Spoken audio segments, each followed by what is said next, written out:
Coucou! Je suis super contente parce que ce matin, en me réveillant, je me suis rendu compte que j'avais atteint la barre des 500 abonnés et c'est vraiment extraordinaire et je me suis dit que ça valait le coup de faire une vidéo un petit peu spéciale pour vous remercier d'être si nombreux à vous être abonnés à ma chaîne. Et donc j'ai décidé de vous présenter aujourd'hui ma vraie jument. Et donc là on est en route pour aller la voir.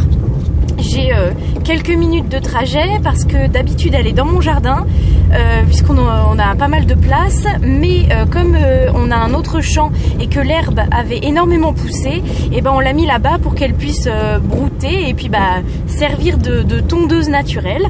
Donc voilà, là normalement comme il fait très chaud, je pense qu'elle va être dans un coin à l'ombre. Et puis aujourd'hui j'ai pas mal de soins à lui faire et donc je me suis dit que tout simplement vous alliez m'accompagner au cours des soins que je lui fais pratiquement quotidiennement en ce moment. Et voilà, un autre petit personnage que je voulais vous présenter, c'est celui que vous voyez là. C'est Hubert, mon petit cheval porte-clés que je garde tout le temps dans ma voiture. Hein, il est même collé à ma voiture. Et voilà, je l'ai depuis des années et des années. Et donc c'est l'occasion rêvée de vous le présenter en même temps. Donc là voilà, on va passer par-dessus la voie ferrée. Et puis à droite, ça sera le champ de ma jument. Donc je vais d'abord vite fait vous la présenter. Donc là c'est son champ, mais voilà, on va pas la voir parce que comme je vous ai dit, elle est à l'ombre vu qu'il fait très beau. J'ai attendu qu'il soit assez tard pour que justement ce soit la fraîche et que je sois pas trop embêtée par les mouches. Donc je vais me garer un petit peu plus loin pour être sûre d'avoir de la place et ne pas gêner tout le monde avec ma voiture. Hop là. Et puis je vous retrouve dans un instant à ses côtés. Voilà, donc là je vous montre vite fait ce que j'ai pris. Donc j'ai pris mon sac à brosse parce que du coup je vais en profiter pour lui mettre un petit coup de brosse. Les mouchines parce que les mouches en ce moment c'est l'horreur totale. Une longe toute neuve parce que je vous expliquerai après, mais elle me casse toutes mes longes. Et puis comme je lui ai déjà mis un licol, je n'ai pas pris le licol. Ça c'est la crème que je vais lui mettre sur ses pattes arrière. Et ça c'est la petite fiche que j'ai faite avec tous les renseignements que je voulais vous donner. Et là vous devez vous dire waouh, mais elle a du rose partout dans sa voiture. Et oui, je sais, j'adore le rose. Donc voilà mon gros bébé. Ouh lolo. Donc là, je vais devoir enjamber avec ma magnifique jupe ce petit endroit là où il n'y a pas de barbelé avec ça pour passer de l'autre côté sans toucher le fil électrique. Donc quand même à chaque fois, tous les jours, c'est Koh-Lanta.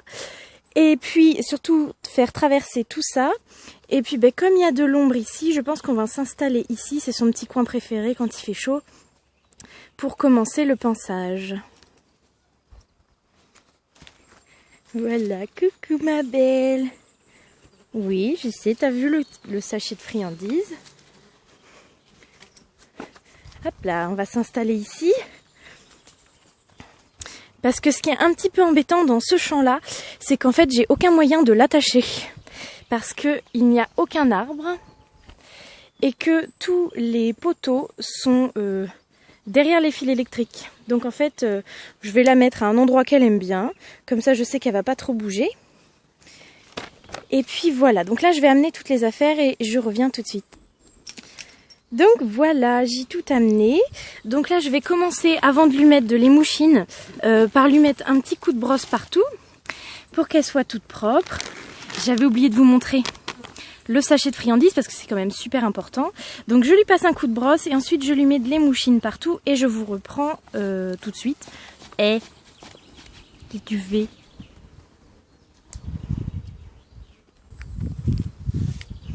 Bon, en fait, vous voyez, j'arrive même à brosser en même temps que je filme. Je sais, je suis trop forte.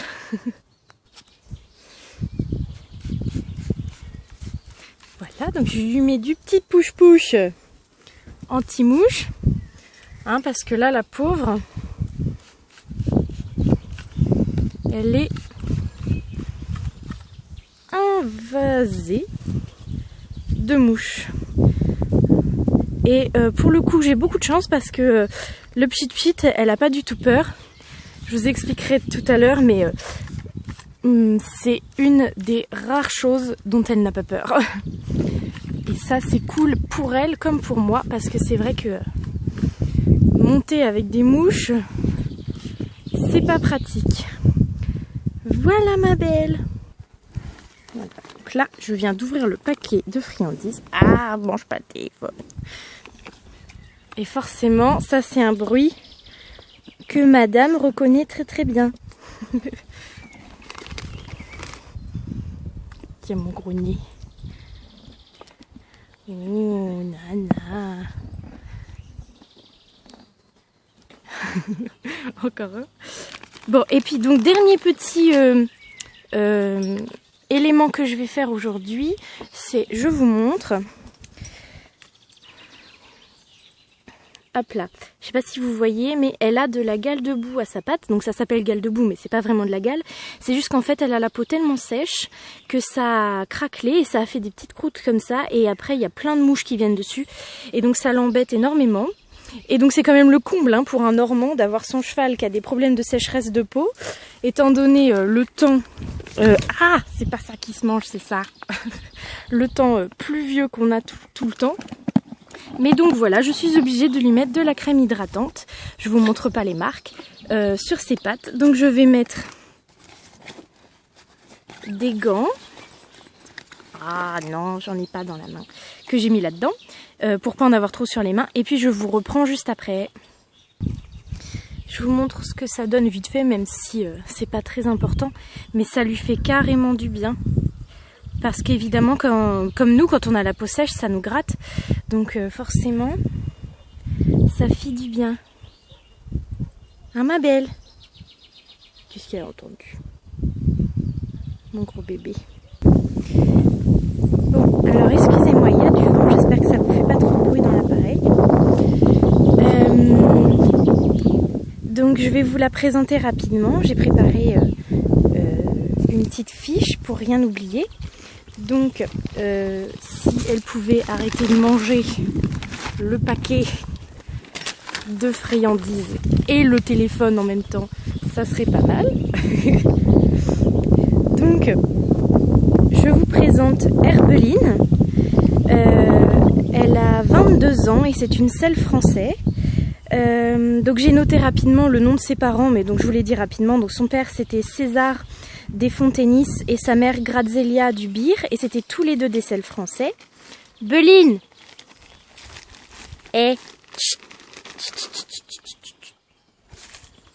Je vais ranger les friandises, ce sera plus simple.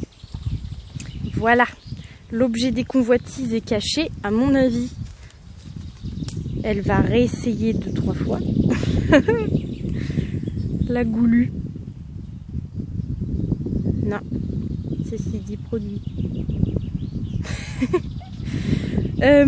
Voilà, donc ses deux parents étaient des selles français, donc c'est elle aussi une selle français. Mais j'ai bien regardé, et parce que je trouve qu'en fait au niveau de son chanfrein, c'est vachement plat. Et même si elle n'a pas les traits de caractère d'un arabe, d'un cheval arabe, je trouve qu'elle a quand même les caractéristiques physiques au niveau de la tête. Bon là ça se voit pas trop avec son licol. Et en fait j'ai regardé, et du côté de sa mère, donc son grand-père était anglo-arabe. Et donc je pense que ça doit être pour ça qu'elle a le museau si fin. Donc voilà, donc comme je vous disais, elle a 22 ans, c'est-à-dire qu'elle est née le 15 avril 1995 dans le 01. Et moi j'habite en Normandie, donc c'est le 27.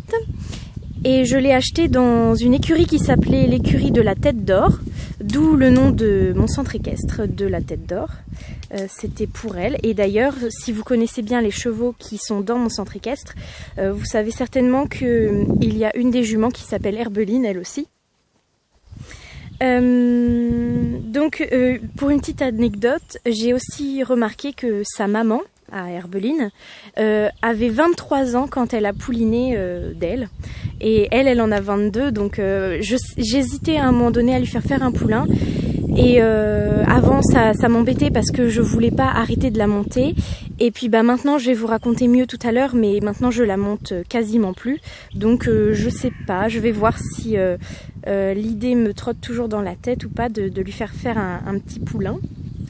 Donc pour son histoire, en fait c'est une ancienne jument de CSO, donc là ça se voit pas beaucoup, mais en fait c'est une vraie chippie dans le sens où elle a énormément d'énergie. D'habitude elle pète un plomb dans son champ au moins une fois par jour au grand galop avec des coups de cul et tout ça, même si elle a 22 ans. Donc voilà, c'est une retraitée du CSO et elle sautait pas mal puisqu'apparemment c'est le propriétaire qui me l'a dit pour me la vendre, hein, mais moi je voulais pas faire de CSO avec elle, mais il m'a dit que quand il l'avait mise à la retraite, elle sautait 1,40 m en parcours. Donc je trouve que c'est quand même vraiment pas mal. Simplement, je vais faire le tour d'elle pour vous montrer. Un jour dans son champ, cette grosse demoiselle s'est pris la patte, l'antérieur, alors c'est l'antérieur gauche, dans les fils barbelés. Et je sais pas si vous voyez bien ici, là et là. En fait, les fils barbelés lui ont sectionné les tendons au niveau du haut du membre et au niveau du genou. Et même un petit peu juste au-dessus du boulet. En dessous du boulet, pardon. Et les vétérinaires ont dit « Stop mademoiselle, on vous met à la retraite ». Et donc elle avait 12 ans, je crois, quand elle était déjà à la retraite en fait. Donc ensuite les propriétaires, comme elle ne pouvait plus sauter et que ils ne pouvaient pas trop la vendre parce que comme ils étaient dans le monde du CSO, ils savaient très bien que personne n'en voudrait. Puisqu'elle ne pouvait plus sauter, eh bien ils l'ont mise dans un champ et ils ne s'en sont plus occupés. C'est-à-dire qu'elle était pas sauvage puisqu'elle restait très bien dressée, mais elle était laissée pour un cheval sauvage, entre guillemets, puisqu'elle se débrouillait toute seule. Et moi, quand j'ai appelé l'écurie, je cherchais un cheval, parce que je fais de l'équitation depuis que j'ai 6 ans et ça a toujours été mon rêve d'avoir un cheval. Et quand j'ai eu 14-15 ans, je me suis dit, bah tiens, pourquoi pas réaliser mon rêve. Et surtout comme j'avais des petits problèmes de santé à ce moment-là, mes parents, pour me faire plaisir, m'ont dit, bon bah écoute, c'est d'accord pour t'acheter ton cheval. Et donc j'ai appelé sur plein de sites comme Le Bon Coin, etc., tout plein de monde. Et puis je suis tombée sur donc l'écurie de la Tête d'Or. Et quand je les ai appelés la première fois, ils m'ont dit qu'ils n'avaient aucun chevaux à vendre puisqu'ils ne pensaient qu'à leurs chevaux de CSO. Et en fait, ils m'ont rappelé 2 jours après en me disant « Bah attendez, on a une jument qui... parce que je leur avais bien expliqué que moi, c'était que pour de la balade, tranquillou, dans mon champ, etc. Et ils m'ont dit « Bah écoutez, on a une demoiselle... » qui est à la retraite de CSO et qui pourrait être reconvertie à la balade. Et donc je suis allée l'essayer, c'était merveilleux, j'ai tout de suite craqué sur elle, de toute façon c'est facile. Ils m'ont dit, vous allez voir dans l'écurie là-bas, il y a quelqu'un qui vous attend, ils vont vous la montrer. Et je suis allée, il y avait une rangée d'écuries, je me suis arrêtée devant un box, il n'y avait même pas son nom sur la porte. Hein. Je l'ai caressée, je savais même pas que c'était elle. Et quand il m'a amenée vers elle, je me suis dit, bon bah voilà, c'est un signe, c'est que c'était elle, c'est sur elle que j'ai craqué directement sans même savoir que c'était elle qu'ils allaient me présenter. Hein, ma grosse mémère, tu t'en souviens pas mais moi je m'en souviens. Et donc bref voilà, je l'ai essayé plusieurs fois là-bas. Malheureusement c'était toujours dans son environnement, c'est-à-dire qu'on a fait du saut d'obstacle, un tout petit peu bien sûr, pas trop puisqu'elle était à la retraite.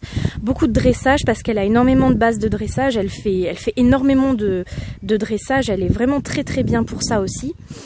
Donc tout se passait très bien. Et puis quand elle est arrivée à la maison et que j'ai voulu lui faire des balades parce qu'il m'avait dit vous allez voir elle a absolument peur de rien, les tracteurs elle monte très bien en vent, les autres chevaux elle s'en fiche, etc.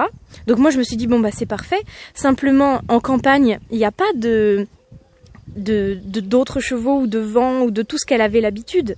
Il y a des vaches, des oiseaux, des lapins, etc. Et ça, elle n'en avait jamais vu. Et du coup, à la première balade, je me suis retrouvée au grand galop sur la route sans pouvoir l'arrêter parce qu'il y avait un scooter qui était passé.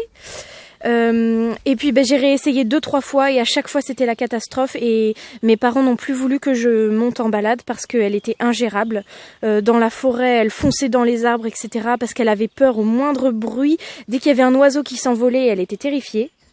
Et le problème, c'est que j'étais déjà extrêmement attachée à elle et que j'ai pas pu leur dire écoutez, ça va pas être possible. Je l'aimais déjà beaucoup trop. Et du coup, on l'a gardée et maintenant ça fait j'ai 20 ans, donc ça fait 6 ans que je l'ai.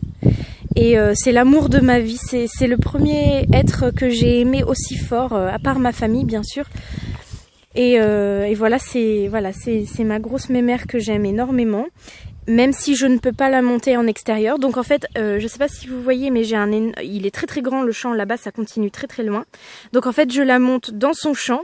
Mais même dans son champ, il suffit qu'il y ait un lapin qui passe un peu trop près d'elle ou quoi, ou qu'on n'ait pas vu, qu'il y ait un bruit, etc. Tout de suite, elle est effrayée. Donc c'est un peu embêtant. Ça, j'avoue que si je l'avais su sur le moment, eh bien peut-être que j'aurais réfléchi à 2 fois avant de la choisir, mais malheureusement c'est le destin, on va dire ça. Et puis maintenant je l'aime et c'est ma meilleure amie autant que ma sœur et mon animal de compagnie. Donc voilà. Après j'avais marqué de vous parler de mon histoire dans l'équitation, mais c'est un peu déjà fait. Je vous ai dit, j'ai commencé à 6 ans. On a déménagé plusieurs fois, mais à chaque fois j'ai recommencé l'équitation dans les différents centres équestres qui étaient près de ma nouvelle maison. Et puis le jour où je l'ai acheté, j'ai arrêté de monter en club et ça aussi je pense que c'était une erreur de ma part parce que mes parents au niveau de l'argent bien sûr m'ont dit que en plus du cheval c'était pas possible de continuer à me payer des cours, donc et que surtout j'avais ma jument à monter. Et puis le problème c'est que je me suis mise à avoir peur moi aussi de mes compétences à cheval, puisque comme elle avait peur, je savais pas toujours comment réagir, etc. Et donc j'avoue que moi aussi j'ai une grande part de responsabilité dans le fait que je la monte vraiment extrêmement rarement et que pratiquement à chaque fois ça se passe mal. Voilà, après sinon j'ai marqué, voilà, donc elle était très peureuse, elle est assez solitaire et c'est pour ça d'ailleurs vous avez vu, elle a pas de copain dans son champ. Mais c'est parce que même quand elle a un copain, elle est tellement dominante qu'en fait ça se passe mal. C'est-à-dire qu'elle veut tout le temps être la petite chef. Mais comme je la vois beaucoup, elle ne s'ennuie pas trop, enfin en tout cas je l'espère, en tout cas elle n'a pas les symptômes qui laissent montrer qu'elle s'ennuie. Et puis voilà, ensuite je voulais vous dire un petit peu ses surnoms parce qu'elle en a énormément plus ou moins drôles d'ailleurs. Donc comme elle s'appelle Herbeline, les plus simples c'est quoi? C'est Beline ou Herbeux. Et sinon il y a aussi ma Belette, ma grosse dinde, ma grosse mémère, ma grosse truie aussi. Enfin voilà, ma grosse, tout ça, voilà, ma mémère. Et elle a énormément de surnoms et elle les reconnaît pratiquement tous. C'est-à-dire que normalement, là je suis passée par l'entrée de service, mais normalement le portail est tout là-bas, donc c'est super loin. Et je l'appelle, n'importe lequel des surnoms, ou alors c'est très certainement ma voix qu'elle reconnaît, hein, mais bon j'aime me dire que c'est ses surnoms. Et elle vient toujours me voir, donc voilà. Donc ça c'était ma grosse mémère. Et je me suis dit que c'était une bonne idée de vous la présenter puisque vous êtes si nombreux à me suivre. Vous connaissez enfin mon bébé d'amour. Voilà. Et celle qui a fait que mon rêve est devenu réalité, hein, parce que vraiment avoir mon propre cheval, j'ai toujours voulu ça. Voilà, donc je vais lui redonner des petites friandises et puis voilà, ça va être tout pour aujourd'hui.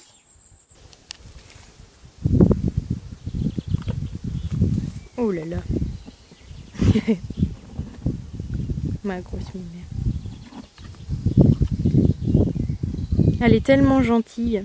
C'est dommage qu'elle soit si peureuse parce que vraiment on peut tellement faire de choses avec elle.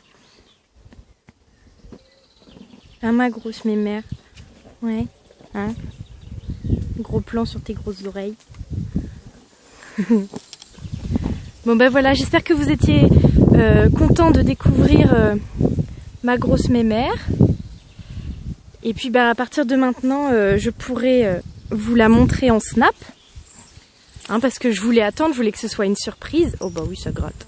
Oh oui, ça gratte. Mais à partir de maintenant, je pourrai vous mettre des petits snaps. Hein, ma belle, tu vas faire ton plus beau sourire? Oui. Bon allez, à bientôt tout le monde et j'espère que cette vidéo vous a plu. Bisous bisous.